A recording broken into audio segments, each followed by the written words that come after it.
You're tuned in to Shake, Rattle, and Goal, the official podcast of your Springfield Thunderbirds. Osmanski, a one-timer deflected side of the goal. Alexandrov scores! Hosted by Matt Baker and Steve Forney. A show that's everything Springfield hockey, with interviews including players, coaches, and staff. The Springfield Indians repeat as the Calder Cup champions.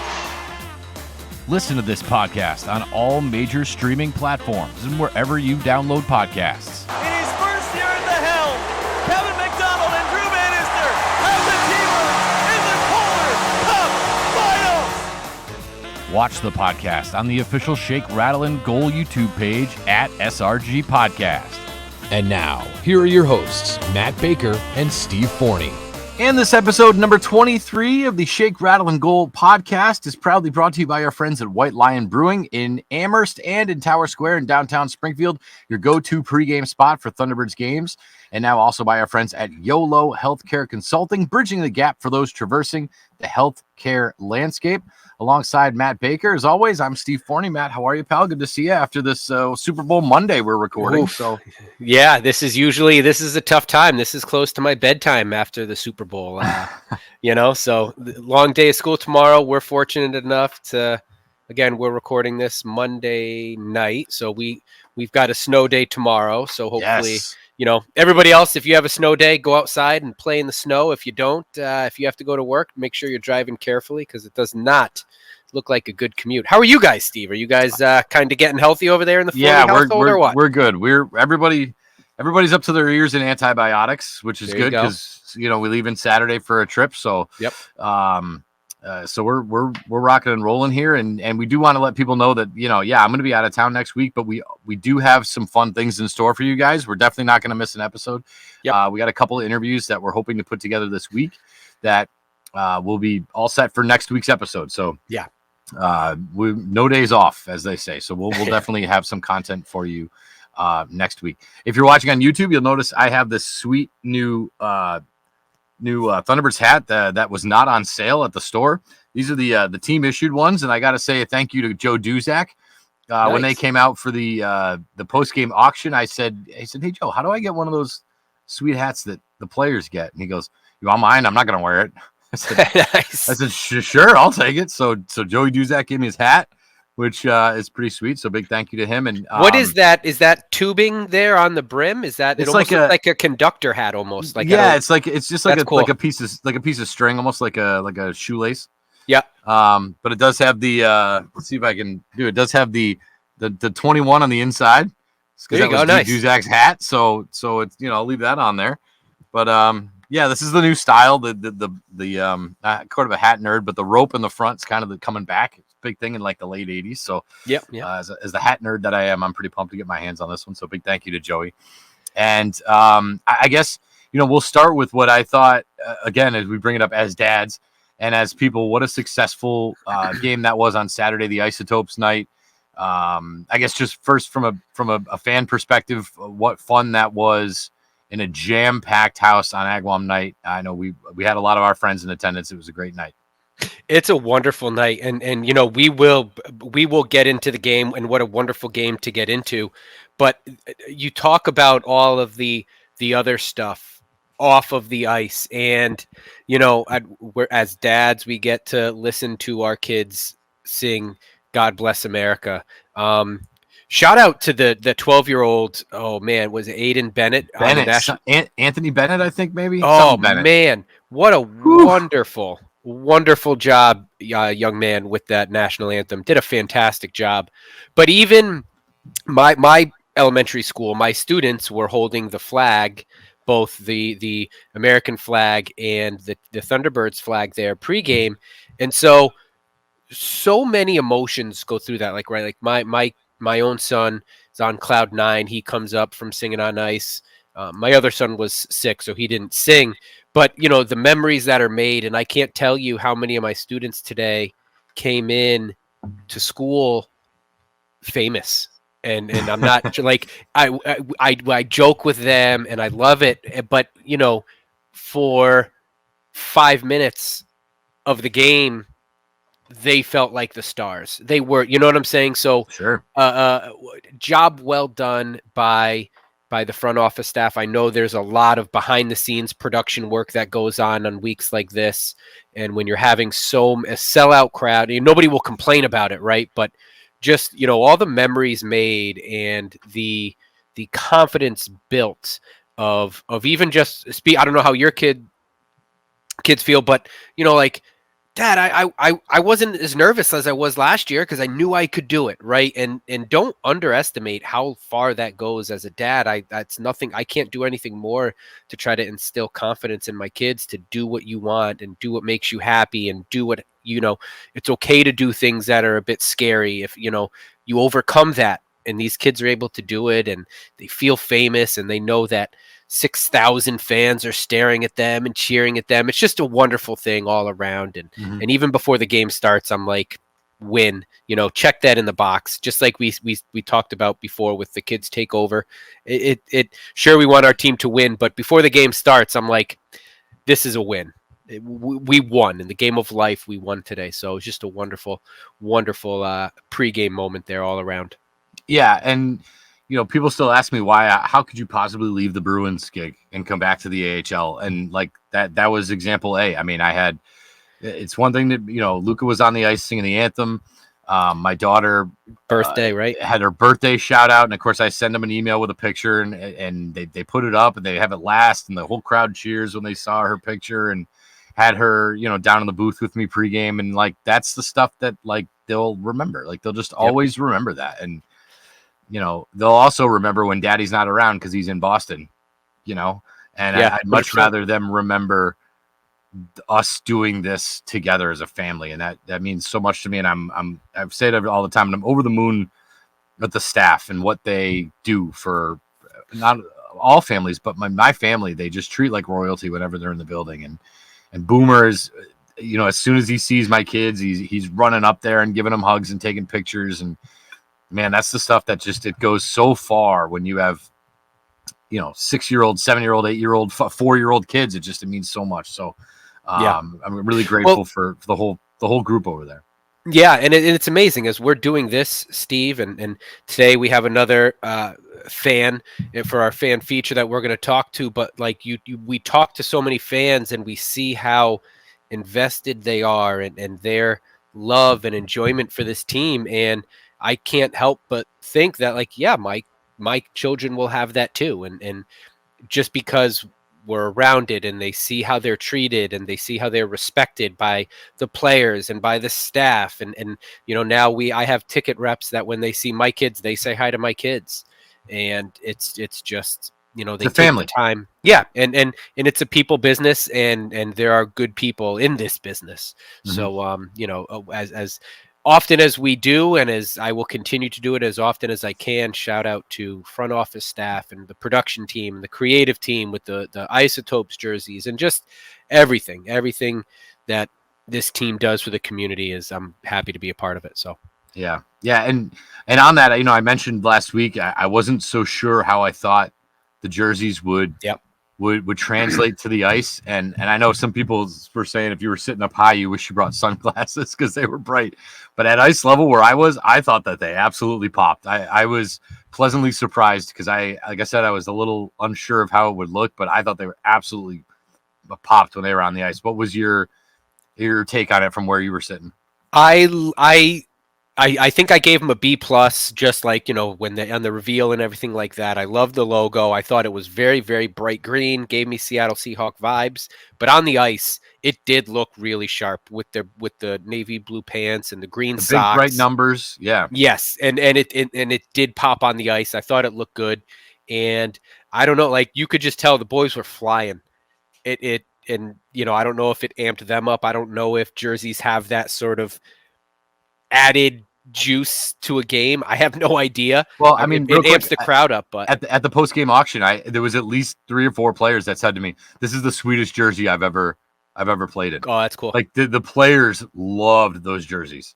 So yeah, and they popped and they were flying from the first puck. And look, they've won games before, but I can't think of and when we break the game down, I'll point out some things. I can't think of another game that from minute one they were just flying, and it was a good game. But the jerseys definitely popped. I'll take my B plus and I will upgrade it on the ice to I'll give it a solid A.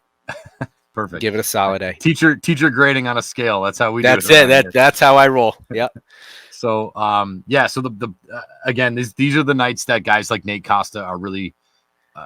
You talk about hitting a home run. Nobody happier than that guy. When you have a sellout crowd, the players are happy. The team goes out and performs. And you can do. And I don't want to take anything away from them, but you can do all the front office stuff that you want. If the team isn't playing well or they don't live up to the expectations on nights like that, it doesn't translate. Like, people will come to the game, they'll see the team get smoked, and then they might not come back. Yeah. Whereas, I've been to events now, even just over the weekend. Luca's got basketball and Ellie's got dance, and so you talk to other parents who are obviously off the game, and they're all like, "Oh my goodness, boy, was that fun!" And the team looked really good, and we can't wait to get back. And if they get smoked 6-3, there might not be that urge to come back. And you just look at a team like Hartford, like we talk about it, Hartford attendance. A part of that is because the team's been playing so well. So when you get a night like that where you get the exposure, both locally and nationally, I mean, those jerseys and Malcolm Subban's mask, I mean, they were being picked up by national hockey outlets.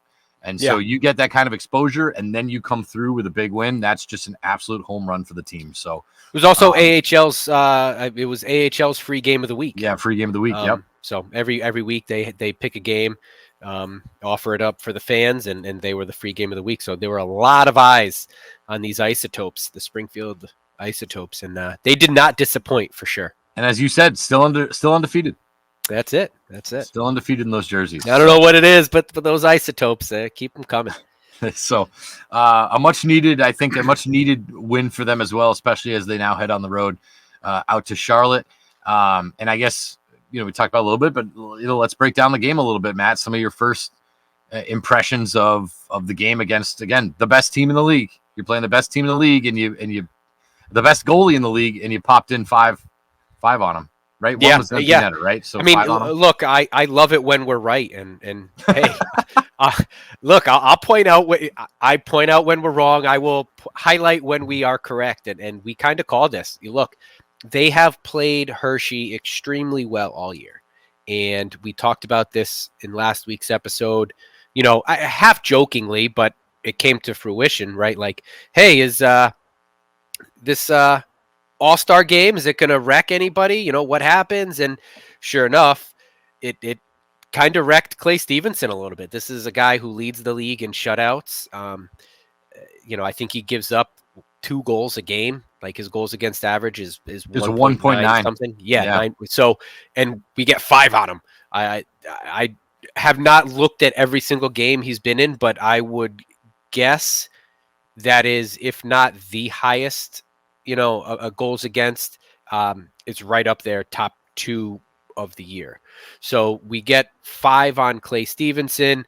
I just thought from the get, they were faster, they were physical, and you need breaks to go your way. And again, as we highlighted last week, all 3 of those previous games against Hershey, the breaks were going towards Hershey. That little dribbler past Subban, overtime shootout wins. Game 2, game 3, 1-goal game for 98% of the game. We had pucks break our way this week. And I thought Zachary Bolduc coming in big with that first goal. And then you go into the second intermission, and that goal from Washcrack from LaFerriere, my thought was like, all right, this is good. We're seeing offense from now all lines. It's not just coming from our top line. It's not just coming from Vrana. You have everyone chipping in, and between the physical play, there was no Sam Bitten in the lineup, and we've been saying he is the physical presence. We were able to create a physical presence, not dirty play, not fighting every 10 minutes, but a physical presence, finishing their checks, back checking, forechecking, all of this through the neutral zone from all lines. And I thought it was just it set the tone. and you hold Hershey to 5 shots in the first period. You're playing sound team defense. It's one thing we've talked about. How many times have we seen all 5 guys on the ice with their attention drawn to one side of the ice? You crash the net, back door, boom, wide open goal, and they just played sound team defense. So it just that was my first impression right off the get-go. The whole first period. Early in the second period, you're scoring 3 goals throughout the first half of the second period, and I just thought they were the faster, more physical team, controlling play, not reacting to where the puck is going, but being proactive and setting up what they wanted to set up. They were able to control the play. Yeah, and the lucky breaks. And personally, this is a personal thing. I feel like 98% of the quote unquote lucky breaks go to the team that's working hardest. Sure. The team that's working the hardest. You're skating the hardest. You're the most physical. You're maximizing your effort, and the breaks come. I mean, it's very rare that the team who's working the hardest doesn't get any breaks. And I think, talk about the hockey gods or whatever it is. It seems to be a strange reward for effort and hard work. And I noticed just a sense of confidence. I didn't see guys getting the puck and getting the shakes. Like, oh, what do I do? What do I do? I thought even breaking out of the zone, whether it was Leo Loof, Hunter Skinner, I thought that they were confident. They made confident moves with the puck. The Will Bitton breakaway. I mean, was there any doubt? I mean, was there a doubt? Like, I mean, when he got the puck at the blue line, I'm like, well, this is going in, because just based on the way that they had played and the way that they had carried themselves, you knew that was going in. And I'll tell you what, the confidence. And I know he's second in the league in goals. The confidence to bank that puck off the goalie's back by Adam Gaudette. I mean, they had awesome. They had 3 legitimate cracks on that shift. There was one shot, a rebound, puck goes behind the net, and then Gaudette's just like, watch this, bang, bangs it off the back of the goalie. First of all, you talk about a backbreaker for a goalie. There's very few things more embarrassing than getting the puck bounced off your back. But you got to be confident, man, to take that shot like Gaudette did, and that. I thought that, like you said, that set the tone for this swagger that they carried around for the whole game. And even there was a moment Subban really almost gave one up, and he's sprawled out on the ice, and sure enough, the puck is right underneath his glove, right under the blocker. He's got it controlled. Those are the kind of things that I think carry you throughout the game. And then, let's call it the last 4.5 minutes of the game. In the third period, I don't know if the Thunderbirds had a shot outside of their empty netter. But I don't think they did. But I never had this feeling of, well, here comes the blown lead. Like they gave up chances, they gave up shots. It was like that bend but don't break thing they say in football. It was like, let them get their shots. Let them, you have confidence in your goalie. So you let them take their shots. You clear the puck when you can clear the puck. You get your line changes. You go back out there and you do it again, and you hold down the fort and you weather the storm. And, kudos to Malcolm Subban. I keep saying it every time. That guy should have been a star of the game, because strictly for the last 5 minutes of the game, because he was seriously under fire and just did his job and just held it down and was lights out. And I just thought that from the back end to the forwards to the goaltending, I thought everybody played with a little bit of swagger. And I think that's really going to do this team well. Yeah.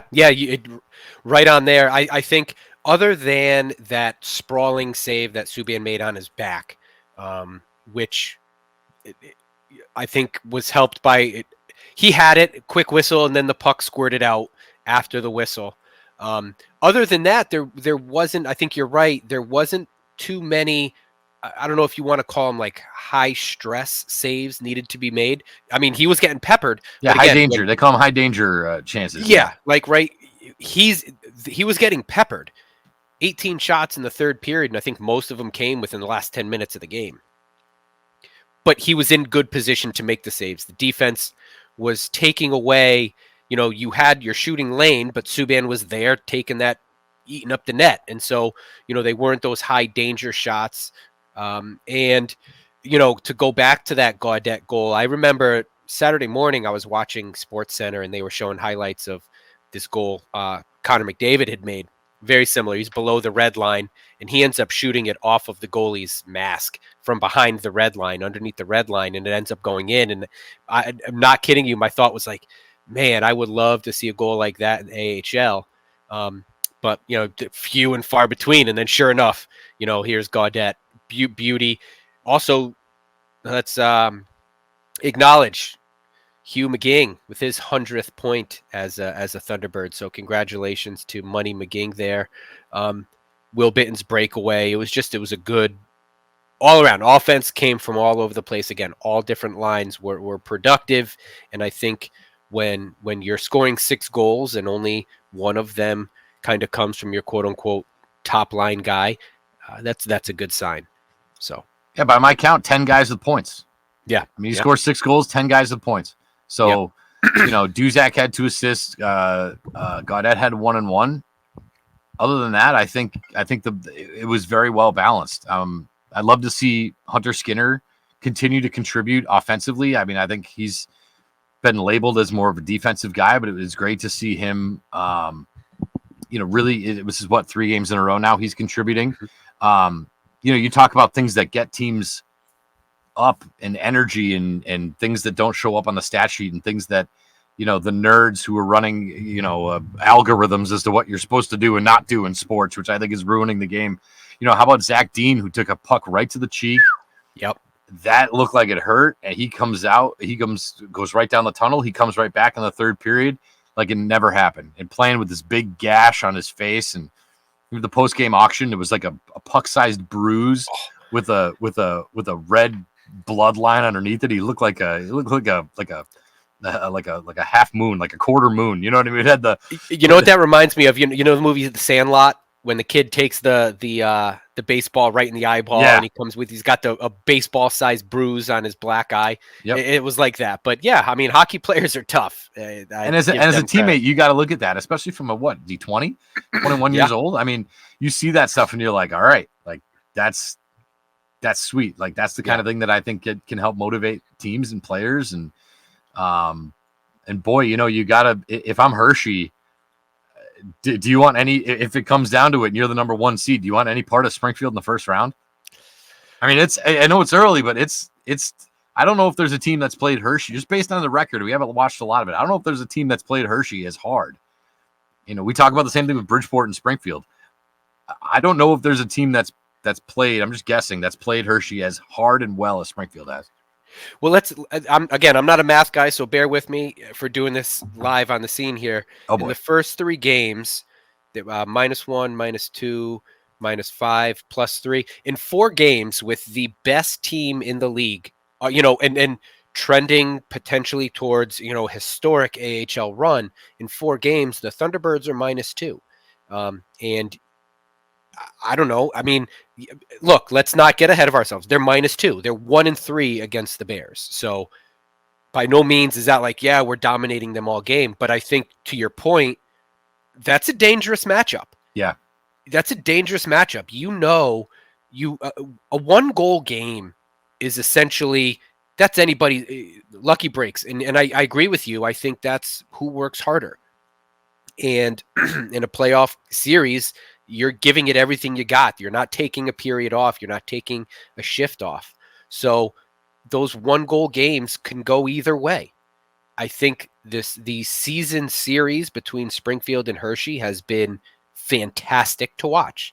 You can't, as a Thunderbirds fan, you can't. They're 1-3. I'll take that any day of the week. Yeah. It's just enjoyable hockey to watch. 2 high talented teams playing good hockey. I'll take that. So that's a scary matchup come playoff time. It is for real. So we got that to look forward to. And we still got to figure out Bridgeport, man. We still got to figure that out. But I'm interested to see, and we'll talk about this a little bit going forward, is I'm interested to see this 2 games against Charlotte, because I think it's the same kind of thing. I think Springfield's kind of got Charlotte's number a little bit too. Yeah. And that's another team that's ahead of you in the standings. And, Providence beat Hartford again this weekend. I think Providence pretty much owns Hartford. Mm-hmm. So we're starting to reach this point of the season where teams are really starting to fall in line, but they're also finding matchups that either do work or don't work against you. Yeah. And, I don't know. If I'm a Wolfpack fan, I'm a little nervous because I think they're starting to kind of free fall a little bit. But in terms of Hershey, let's remember too, Ethan Frank didn't play. Scarbosa didn't play. So, they had some offensive weapons out of the lineup, but on the whole, I think it's right. Like I said, everything you're looking for Springfield. Yeah, you're right. I mean, like you said, things are falling into place in the standings. These are two big games that we'll get into in a little bit, the second part of the show, talking about these upcoming games against Charlotte. But, Hartford, I think, is coming back down to earth a little bit. I don't know if that's sort of like, things that have been clicking for them and working for them. Are they kind of figured out? Are they scouted? They still have solid goaltending, but look, we both know coming down the stretch, the teams that win play physical, sound hockey, are mentally tough, and have good goaltending. The criticism that I will this for this team this year is their inconsistent play. But if they can start to play consistent play, I think we can check a lot of these boxes off. So, although, and again, I'll be honest, if you told me this team would be sitting in sixth place at this point of the year, I'd say, I don't know. It's not where I would want them to be, but it's where they are. And when we see this team play like this, it gives, it adds a little bit of that sort of fire. Like, all right, if we can get some consistent play, we don't play Bridgeport for a few games, so maybe we can see some consistent play here. They can string together a few wins. And, again, are they going to put out a dud again soon? Sure, probably. That's what history tells me. But I'll be optimistic. And again, as long as this team plays their game, I'm confident. I'm looking forward to any game they play, feeling that they can come out with a W. Yeah, and there is a lot of hockey left too, but like Wilkes-Barre sitting in third place. They're 4-1-1 in their last 10. I just like the teams that are ahead of them right now. Wilkes-Barre's 4-1-1 in their last 10. Hartford's 5-5. Charlotte's 3-7. So, I mean, and Springfield's 4-6. So they're not exactly lighting the world on fire either. But I'm interested to see how those three teams look a month from now in the standings. Wilkes-Barre, I just don't think is consistent enough. Hartford, I think there's something going on there. That's, I don't know what it is. Teams hit rough patches. It's a long season, but I'm really interested to see what the standings look like, and not even the end of the year, but just a month from now. I think it's going to be really interesting to see where everybody is sort of lined up. And again, for Springfield, your next three: Charlotte, Hartford. So these are talk about must wins. These are important ones. Yeah, and I mean, and look, if you're just looking at the Atlantic Division, we know these teams are good. We know it's a solid division. We know all these teams can play. But you look at the top in Hershey, and right now we have confidence that we can play with Hershey. Providence, they've kind of had their way with us this year a little bit, especially as of late, and they're playing pretty good hockey right now. Scranton, they get great goaltending from Bloomquist, but you're not scared seeing them, right? At least this is how I feel. Like it's a matchup I'm willing to say, like, we could beat them. The Wolfpack, we've played well this year. Charlotte, we've played great. We've kind of, and I don't knock on wood a little bit here, but we've kind of owned them the last 2 years, really. And then, Lehigh, you look at the teams below us, Lehigh and Bridgeport, and those are the two teams that I've actually felt like we haven't played well against. Agreed. And go figure, again, make it make sense. You take those two teams out of the mix. I feel like everybody else, we've talked about this, sort of playing to your competition. So take away those Lehigh Valley Phantom games and Bridgeport games. This is, maybe it's Springfield sitting in third place, but they're in sixth now. There's a lot of hockey to be played. If they can turn around, if they can continue to play the style hockey they've played against the teams above them and up their game against Lehigh Valley and Bridgeport, again, get into the playoff is objective number one. Let the seedings fall where they may, and then it's a whole new season come playoff time. We all know anything can happen. So I think it's time to make make more t-shirts. Hashtag make it make sense. Shake, Rattle, and Goal podcast. Hashtag make it make sense. It was the second period. I went up there. You were sitting right behind my wife, and I wanted to say hi to the kids. You just looked at me. You said, "Make it make sense. Make it make sense." Oh, it's I love it. Because it's sport, and we can get frustrated, and we love the highs are high and the lows are low, and it's sports. But man, alive, I'm just like they dominate the best team in the league, historically best team in the league. They dominate, and then they come up and get Bridgeport, and those games are behind us. So let's move forward, right? Oh yeah, well, that's exciting. And of course, moving forward, we are going to get to our fan series feature here in just a minute. But we do want to mention that the Shake, Rattle, and Goal podcast is proudly brought to you by our friends at YOLO Healthcare Consulting. They offer education, training, tutoring, coaching, and mentoring for healthcare professionals and students. Founding owners Yolanda O'Mara and Lola Rios are doctorate prepared nurses with over 40 years combined bedside, academic, and leadership nursing experience. They offer assistance to individuals navigating the healthcare system for long-term care and home care planning needs. Founded right here in Western Mass, YOLO Healthcare Consulting are the ones to contact to help you bridge the gap. If you're traversing the healthcare landscape, you can reach out to them at YOLO, YOLO, healthcareconsulting@gmail.com, or you can give them a call at 413-627-0609. Tell them that the guys from SRG sent you. And, of course, our friends at White Lion Brewing, their new location in Amherst on North Pleasant Street and right in downtown Springfield at Tower Square, 1500 Main Street. The place to go prior to Springfield Thunderbirds games. I don't know about you. I couldn't find any parking on Saturday. I went to the Tower Square garage, brought my ticket right down to White Lion. Of course, You're kind of supposed to buy something, but they just hooked me up anyway because they love me. But anyway, so that's definitely the thing to do when you get these kind of sold out games on a busy Saturday night. A lot going on at MGM. So that's the way to do it.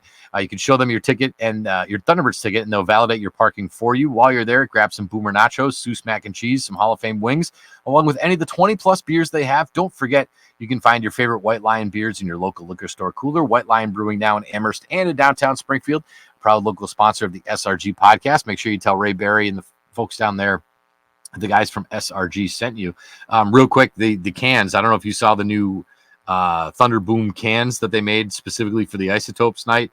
Boy, those are gorgeous. That's a collector's item. Yeah. You find those things in a store. Make sure you scoop those up because those are pretty awesome. So, and again, I just love the work that they're doing in the community. It's really an honor to kind of have them as our sponsor. I'm really appreciative of them and everything they do. They do for us here. So, you got something? No, let's. Okay. Yeah. So let's get to our fan series. It's with our friend Margaret O'Connor, and it's only fitting, I think, for Margaret O'Connor to be sponsored by O'Connell's Irish Pub and Grill, located 733 Chicopee Street in Chicopee. Easy on and off from $3.91 with 10 local and craft beers on tap and 9 TVs with a late night menu and weekly live music. O'Connell's has just what you're looking for. Let's send it off to Thunderbirds fan Margaret O'Connor. Well, first of all, I just want to say thank you to you two for allowing me to come on here. Not a problem. Shucks. Our pleasure. If I'm thinking of this off the top of my head, I think the first game that I ever went to was the first actual AHL hockey game that I remember was Hartford, and then ever since then, my uncle has really gotten me into the Springfield Thunderbirds and other stuff like that. Me myself, I'm always running around after games, just trying to catch players outside or out coming out the door and other stuff like that. I think this was the day after my birthday or something. I had seen Pekka outside when I was walking back, and he had given me a hug outside, and that really just kind of stuck with me now. And now really I think of Pekka as my best friend on the team. Awesome. Seeing how approachable they are with everybody, and being able to see how they actually interact with everybody is really special, and to me, it's like I get to like talk to everybody on the team, get to know a little bit more about them. I think my favorite part of it is definitely getting to see the fights between teams. Because like seeing like how like energized everybody gets just by like seeing everybody punch each other like once or twice.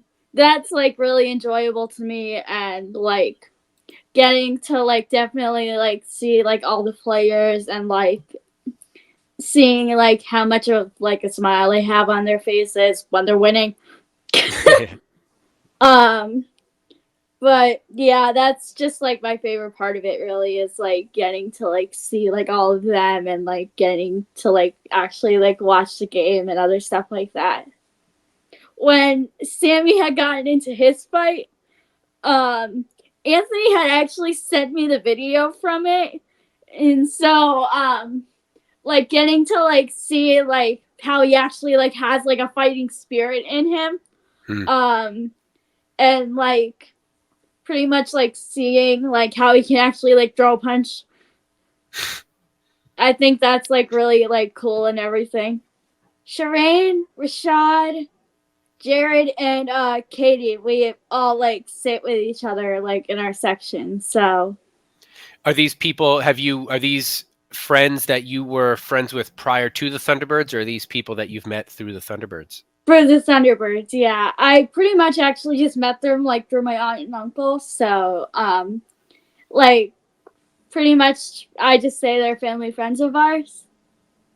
That's very cool. How long have your aunt and uncle been coming to games? A long time. I cannot remember exactly. Yeah, sounds like it. Yeah. I think it's really just getting to like see the guys after the game, really. And like I mean, like for me it's like definitely like getting to see like Pekka and all of them. Pekka, he really holds a special place in my heart. Because of like I think pretty much like how well he's like gotten to know me now. Both him and Kessel really hold like a special place in my heart. So really they really mean a lot to me and like everything like that. So to like the front office staff and everybody else, thank you for what you do for us fans as like I think pretty much a whole community, like just to like allow us to have like awesome games and whatever. All right, there goes our friend Margaret O'Connor. Pleasure to have her on with us for our fan feature segment. And of course, that segment's brought to you by O'Connell's Irish Pub and Grill, 733 Chicopee Street in Chicopee. Whether you're just driving along 391 looking for a bite to eat, O'Connell's full menu has something to satisfy your hunger. Shepherd's pie, flatbreads, sandwiches, and a full kids menu. That's important to me. If you're looking for a friendly environment at night to grab a drink or two, make sure you stop by O'Connell's and take a look at their 10 local and craft beers on tap. O'Connell's Irish Pub and Grill at 733 Chicopee Street in Chicopee. By the way, if you're heading out that way post-game, they do have the late night menu. So, you know, if you live in Chicopee or you're in that area and you got to go 391 anyway to get home after a game, swing in there. Grab a beer and make sure you tell them that the boys at SRG Podcast sent you. We're thrilled to have them sponsor this segment. So big thank you goes out to Blake and everybody over there. We appreciate it. And thank you, Margaret. And again, you know, I love talking to these fans who just enjoy the environment, enjoy their relationships and interactions with players and fans alike. It's wonderful to hear. So thank you, Margaret, for hopping on with us and talking. Absolutely. Absolutely. So, yeah, just a quick reminder, we will, we're kind of off next week, but not really. We are going to plan to put together some great interviews for you. We have a couple things in the hopper lined up. We do have, I don't want to give it away because we still have to lock it down, but there were a pair of brothers on the team that said, hey, can we get back on the podcast? I said, yeah, what are you doing this week? So sure, let's see if we can track them down and put that together for next week. Wink, wink, nudge, nudge. But we'll see how all that goes, but definitely stay in the loop with that. And again, follow us, you know, Facebook, Twitter. We're on Instagram now, YouTube. If you subscribe to our page, you'll get a notification on your phone when a new episode drops. And again, we try to do them on Wednesday mornings as consistently as we can. So we thank everybody for for being a part of that. Mm-hmm. Now, looking forward, the team heads off on a quick little jaunt down to Charlotte. And before we sort of get into the matchup, I just want to say how, I talked about it when we last played Charlotte, how when they come up here, they have to really get their money's worth. Like they come up here and they play like 4 or 5 games. They play Springfield twice, and then they go to Providence, and then they go to Bridgeport, and then they go to Hartford, and then when you go down there, it's the only place there. Yeah. So you go down there, you play 2 games, you're out of there. So just the competitive advantage and disadvantage to playing in Charlotte when, again, you go down on a Friday, you play Friday, Saturday, maybe you stick around Sunday, play a round of golf, get back on the plane and come home. Like that's your weekend. Yeah. So let's hope but at the same time, that's the only chance you get to get some points. So let's hope that they're focused, ready to go this weekend down in Charlotte. Yeah, and like we said at the top of the show, these are 2 very important games. Charlotte right now sits ahead of the Thunderbirds. Charlotte's in 5th place. Thunderbirds are in 6th. I'm going to assume. I think last time, correct me if I'm wrong, Spencer Knight played 1 game out of the 2 against Springfield, and for Springfield, we had Subban playing in 1 game and Colton Ellis playing the other. We were able to get 2 wins. I would not be surprised, given that it's sort of the only 2 games for the Thunderbirds. Does Subban play both? I don't know. Colton Ellis, we know, is capable, but Subban's playing really well. So that's something I'm looking forward to figuring out. I don't know. To me, these games are important. So I'm kind of leaning on my guy, and that's Subban. So, if you're asking me who I would like to see in goal for both games, I'd like to see Subban play in both games. Again, that's not because I don't think Colton Ellis is capable. We know he is, but I don't know. You got to lean on your guy, and it's Subban here. Yeah. And, it goes both ways too, because those are the only 2 games for Charlotte. Yes. And their backup goalie is actually like their 3rd stringers, that German kid that Springfield saw in the second matchup there. So, those points are important to Charlotte too. I wouldn't be surprised if Spencer Knight played them both. So I agree with you there 100%. And if you look at the statistics, I'm have it pulled up right now. Statistically, both goalies are pretty much, they're right there. They both have 2.7 goals against average. Save percentage is a little bit higher for Subban at 9.11. Spencer Knight 8.97. Subban faces more shots. I think this right now, everybody faces more shots in goal for the Springfield. Yeah. Well, and part of it, look, Subban, it's sometimes, again, his positioning is there, but he gives up some rebounds. So, you can look at sort of a series or a shift where another goalie might just be facing 1 shot and eat it. Subban's kind of making 3 saves. Right. So, maybe that attributes to more saves for Subban. But if I'm now the Thunderbirds offensively, you have, shots. Little John, right.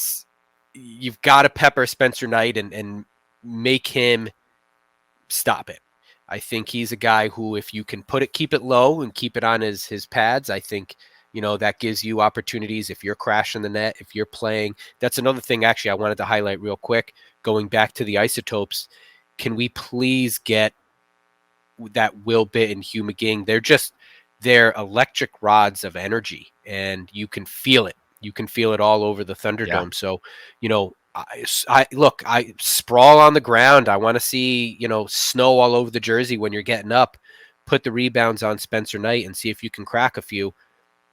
When you've dominated a team, it has to go into the psyche. I think this is one of the things against the Islanders that Springfield is struggling with right now.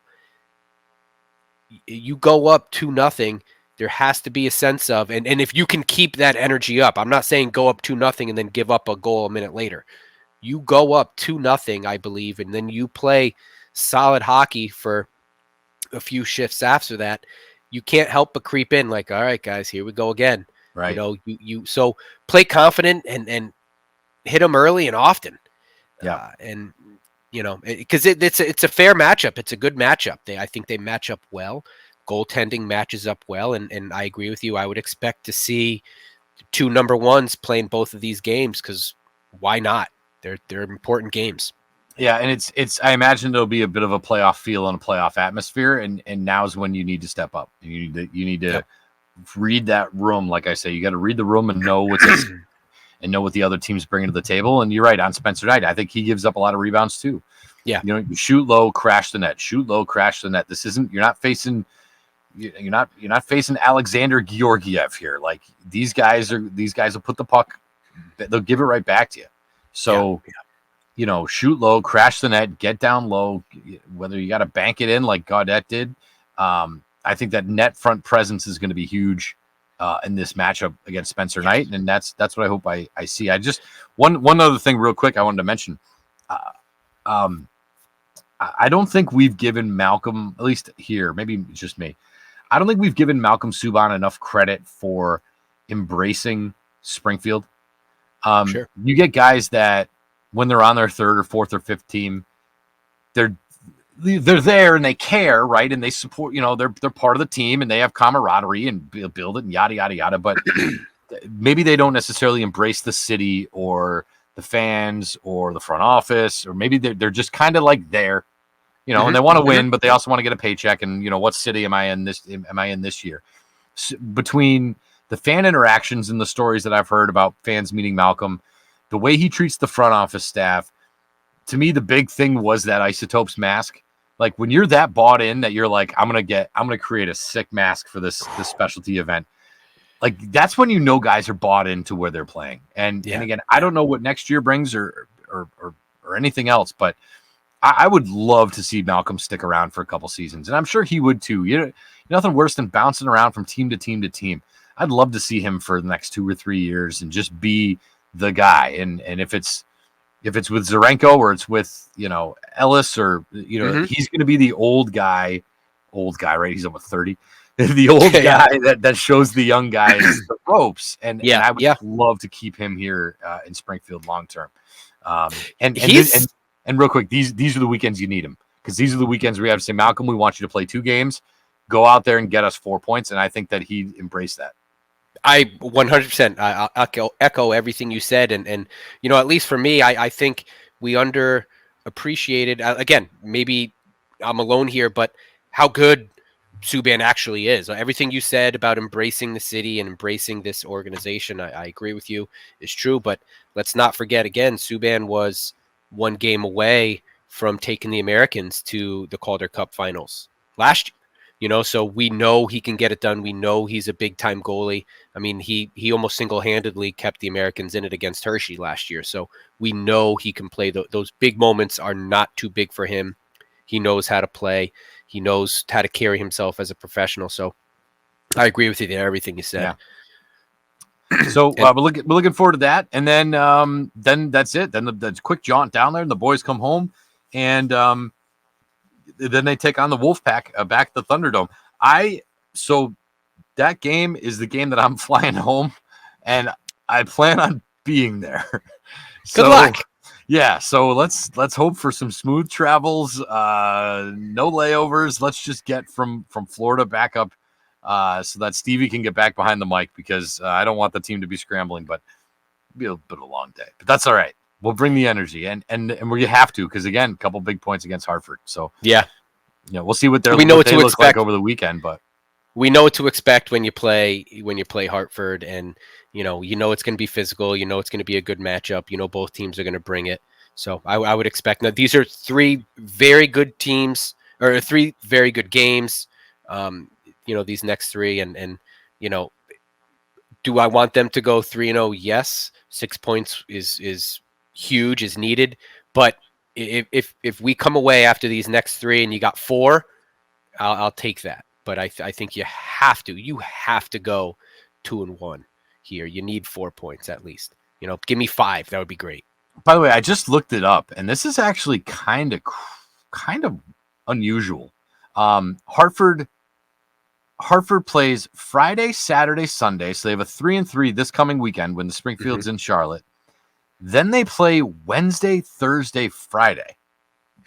So they have 6 games from Friday to Friday, they have 6 games. That's and the last game is Friday against Springfield. That's a lot of hockey. That's a lot of hockey. So they host Laval. I'll take it. That's good for us. That's right? what I'm saying. Yeah. I mean, Yeah. they host Laval Friday, at Bridgeport, at Providence Saturday, Sunday. Then Wednesday they host Bridgeport. Thursday they host Cleveland, and then they wrap up another 3-3 Friday with Springfield. So they really only have Monday and Tuesday off of games from Friday to Friday. That's kind of bananas. That's really bananas.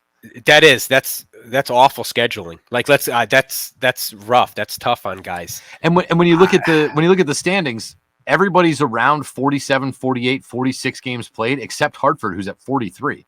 So again, it's not like Charlotte where you're the team that's on the map, way out in no man's land, and you got to do all this traveling. I mean, they're right in the epicenter of the division. To have all that kind of happen in a week, man, that's brutal for them. But I think that's real good for Springfield coming up on the game Friday. Is it fair to then change my expectations? Maybe we do need 6 out of here.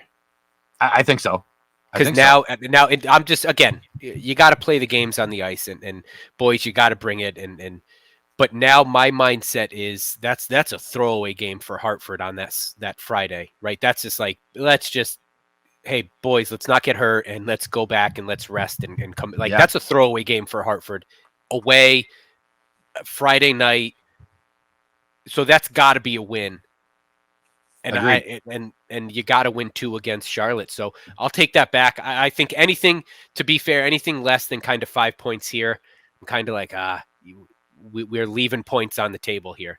I think this is prime 3 points. Let's get them. Let's show we're better, and let's get these 6 points. Anything less than 5 points, I think you're just, again, we could still be happy with how the team played, but you've got to look at it as like, boys, these were points for the taking, and we didn't take them. But by the way, they don't even get to the following weekend because they have a game the following Wednesday. Yeah. So it's like they just keep playing hockey. Yeah. Which again is good. That Friday night game, I have to imagine. Every team plays them. We're just like, boys, it's just tired legs.